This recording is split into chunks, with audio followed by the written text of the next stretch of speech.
You don't need a luxury kitchen to prepare gourmet meals. I wanted a little on the sticky side. With a modest kitchen and some standard equipment, you can cook food that you would be proud to serve. There is my shrimp. All you need is a few helpful kitchen techniques, the ability to follow a recipe, a passion for food, and a fascination with cooking. Just follow along the rib cage. That is so good. My name is Dennis. I really do live in a mobile home, in a trailer park, and this is my kitchen. I want to experiment today with a recipe that was sent to me by an Italian fan of my website and YouTube channel. She calls this Rosemary Filoncino, if I'm pronouncing that correctly. Filoncino is an Italian bread, and by studying the recipe, what it seems like to me is it's going to work very similar to a ciabatta bread. So I want to experiment with that today. What I'm going to do this evening, this is actually the evening before, is I'm going to prepare the bread dough, and then I'm going to let it rise in the refrigerator overnight. You could do all this in one day. You would just leave the bread dough out in a warm place to let it rise, but I'm going to let it rise slowly in the refrigerator overnight. It'll give it a slightly different flavor, and it'll also be easier on me. So let's start making this Rosemary Filoncino. I'm going to put about half of this flour into a large bowl. As far as how much flour I have here, I'm going to say a scant 4 cups, figuring that a cup of flour is about 5 ounces by weight. I'm figuring almost 20 ounces. The original recipe said 19 1/8 ounces of flour. Part of the problem here is converting things from metric into ounces. Figure a scant 4 cups, about 550 grams. This is unbleached bread flour. And then I have here 2 1/4 cups, 18 fluid ounces, 532 milliliters of, you can use lukewarm water if you're going to be letting the dough rise in the same way. Lukewarm, about 90 to 95 degrees, 32 to 35 degrees Celsius. This is just room temperature water. I was going to do one thing. The recipe says to make a well in the center. Put the water in. Again, this is 2 1/4 cups. And I'm using room temperature because this is going to go into the refrigerator anyways. And then this is 2 teaspoons of active dry yeast. And with a knife, with a fork, I'm going to bring in some flour here and just stir this up until I have a batter. I'm going to convert this into a batter. And once I have this all mixed up, I'm going to let this rest for about 5 minutes, 10 minutes, just to activate that yeast. It's active dry, but I like to see that it's activated a little bit. You'll start to see some bubbles forming on the surface. If it's really warm in your kitchen, that'll happen quickly. I'm using cool water, room temperature water, so it's not going to happen rapidly. I think this is what they call a sponge. So there's my sponge. Again, I'm going to let that rest, and then I'll continue making my dough for my filoncino. I'm just seeing bubbles come to the surface here, so that's good. Before I add the remainder of my flour, I'm going to add 1 teaspoon of my rosemary-infused olive oil in here. I'm going to be using in my bread some rosemary-infused extra virgin olive oil. And I prepared this myself, and it's really simple. You want to put some extra virgin olive oil into a small pan and This is the rosemary from my garden. I have my own rosemary bush out there. You want to put some sprigs of rosemary, fresh rosemary, in the oil. Get the oil warm. You don't want to heat the oil up so much that you're going to be cooking the rosemary. I figured about 180 degrees Fahrenheit, which is 82 degrees Celsius. And then let that sit for a few minutes. Pour everything, the rosemary sprigs and the oil, into a jar, seal it, and let it sit for several weeks. If the oil is cloudy, that's okay, because it'll settle after a while. That cloudiness will settle. Take the rosemary sprigs out, let any last cloudiness settle, and then what I used, you know what a bulb baster is, right? This is going to look more like it belongs in a hospital than a kitchen, but I used a piece of hose that I attached to my baster, and I used that to lift out the cleared oil, and then I put it into a nice little bottle for myself. Again, it's easy to make. I had to sit for a while, so I had to prepare this quite a while back, but there is rosemary infused olive oil. It's got a light rosemary flavor to it, not a real strong flavor, but it's a very pleasant rosemary olive oil. And then I'm just going to mix that in pretty well so I get it distributed.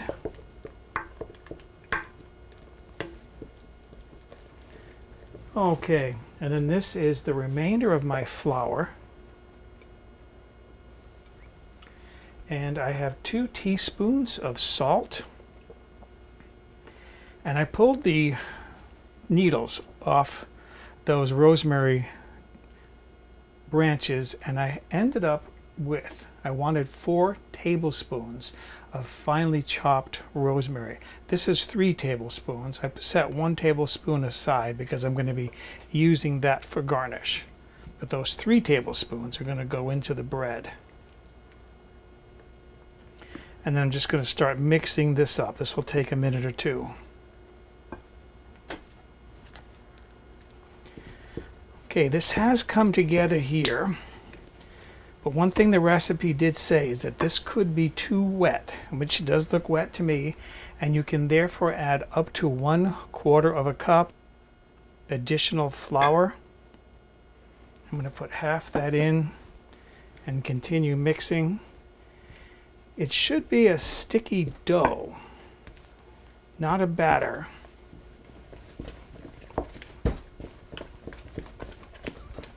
And the recipe says it should pull away from the side of the bowl. And you can see it's just starting to. I'm going to add the rest of that flour and get this mixed in. And this should do it. Okay, this is starting to do what I expected it to do. It's starting to pull away from the side of the bowl. So I'm going to clean my utensils here, like so. Then I'm going to cover this with plastic wrap, and as I said, I'm going to let this rise in the refrigerator overnight. And you noticed there was no kneading there. This bread evidently doesn't need any kneading. So there it is. There is my Filoncino dough. This is ready to go into the refrigerator. We'll see what this looks like in the morning. Okay, so there it is from the refrigerator. My Filoncino dough that has been rising overnight. Now, like ciabatta, you don't want to handle this dough too much. You try to keep it inflated when you're working with it. At least that's what I got from the recipe. So next I'm going to divide this up and put it in a prepared baguette pan. I oiled a sheet of parchment paper, and this dough can literally be scooped out and poured out. I wish I had one of those round, curved bowl scrapers. I'll have to buy one.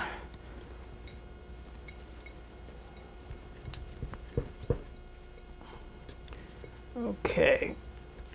This is going to deflate some, but it's okay. It's going to go through a second rise once I put it in the baguette pan. Okay. Let me wipe my hands here and then I'll divide this. I'm going to divide this the same way that I did when I made the ciabatta. I put a little bit of butter on this spreader so that I could keep it from sticking too much. It's going to stick because this is a sticky dough.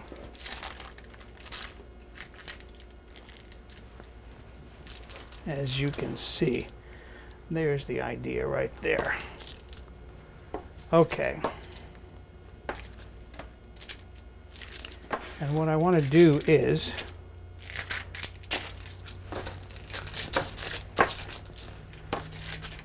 I'm going to cut this down the middle. Well, I'll just show you. Okay, that's cut down the middle. I'll set this aside. And then I'll show you how I prepared my baguette pan. I have parchment paper inside, and because I was afraid this might flow off the end a little bit, I actually pulled it up and stapled it. And then I'm just going to carefully roll that in there.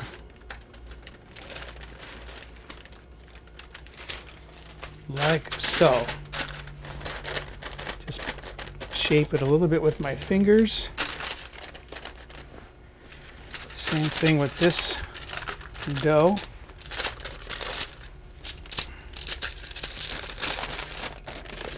Just roll that off the parchment paper.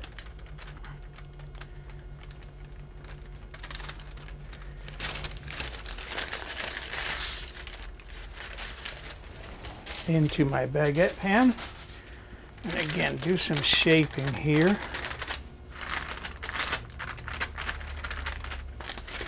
so that it looks like a baguette.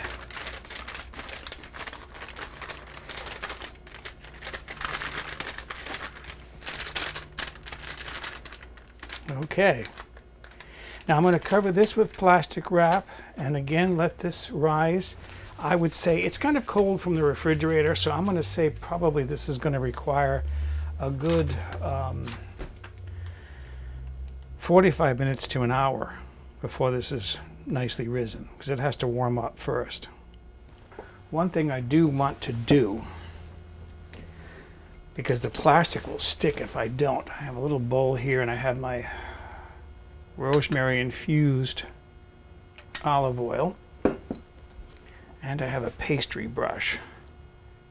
So I'm going to tap these lightly with some oil.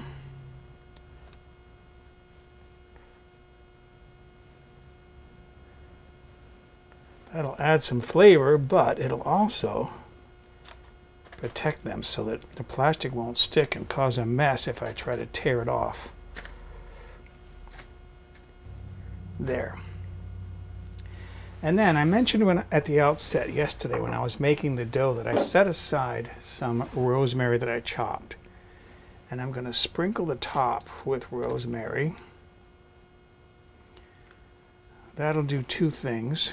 It'll flavor it, but it'll also, again, act like a barrier to help keep the plastic from sticking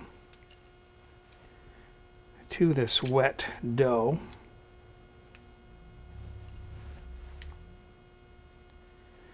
Okay, that looks good. And then one of the things that the Italian person told me about when she gave me this recipe was that she likes to put sea salt on top as well, because she likes that little bit of crunch. I don't know how I feel about that, but I have some large, this is French sea salt, so I'm going to put it on one of my baguettes, just as kind of an experiment.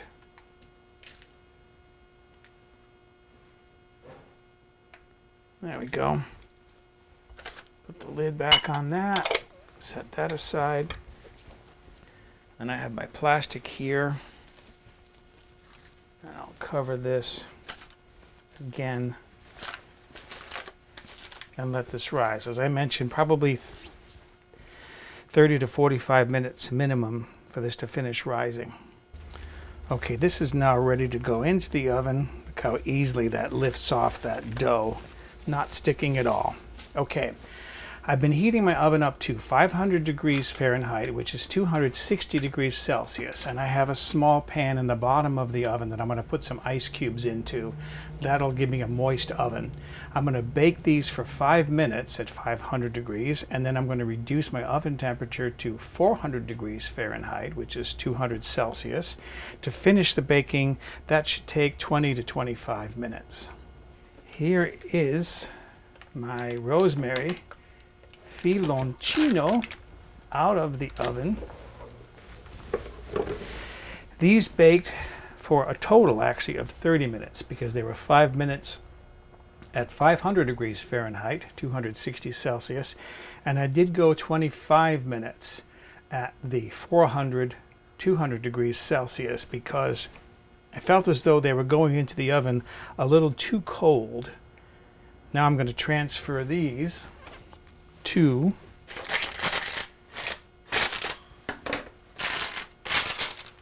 my cooling rack.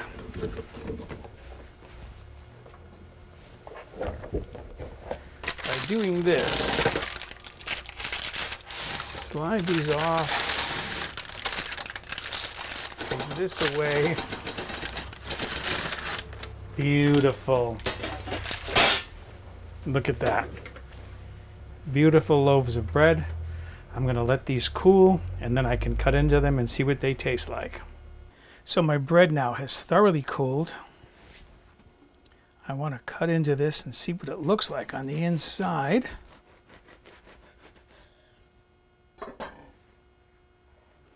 Now see, that's the crumb that I would expect from a dough this soft.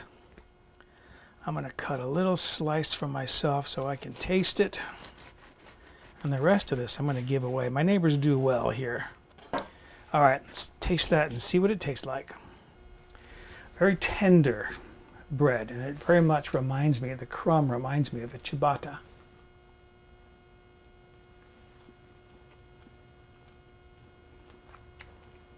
Very light.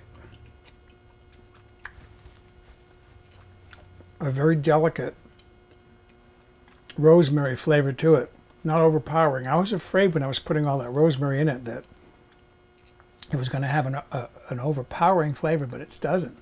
It's very good. So excuse me, I'm going to go enjoy my Rosemary Filoncino.